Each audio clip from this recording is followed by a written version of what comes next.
হে hello everyone, কেমন আছো সবাই? আশা করি ভালো আছো। তো চলো গেল রবিবারটা কিভাবে কাটালাম সেটাই তোমাদের সাথে শেয়ার করি। প্রায় অনেক দিন পর বা অনেক কটা রবিবারের পর আজ বেরিয়েছিলাম একটু ঘুরতে বা পরিবেশের আবহাওয়া খেতে।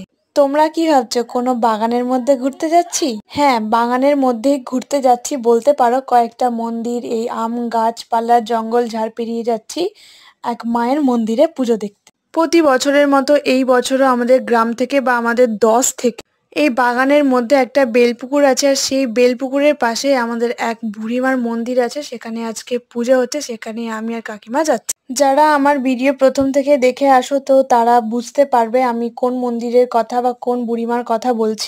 আমাদের গ্রামের প্রত্যেক বাড়িতে যে কোনো অনুষ্ঠানে এই বুড়িমাকে প্রথমে নেমন্তন্ন করতে আসে, যে কোনো অনুষ্ঠানে যে কোনো কাজে বলো। কারণ এই বেলপুকুরের বুড়িমা খুবই জাগ্রত, তাই কোনো অনুষ্ঠানে কোনো কাজে আগে এই মাকে নেমন্তন্ন করা হয়, তারপর কোনো কাজ শুরু করা হয়।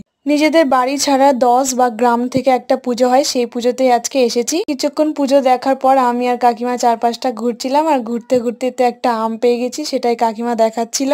আর এই 10-এর পুজোতে গোটা গ্রামবাসী এসে সবাই মিলেমিশে কাজকর্ম করে পুজোটাকে উদ্ধার করে। তারপর সন্ধ্যাবেলায় তো প্রসাদ নিতে চলে এসেছিলাম মন্দিরে। আমাদের এখানে এইভাবেই প্রসাদ বিতরণ করা হয়, বাড়ি থেকে যে কোনো পাত্র নিয়ে এসে প্রসাদ নিতে হয়। তো আমরা যাই বাড়ি। তোমাদের ভিডিওটা ভালো লাগলে ছোট্ট একটা কমেন্ট, লাইক আর চ্যানেলটাকে সাবস্ক্রাইব করে দিও। বুড়িমা বলে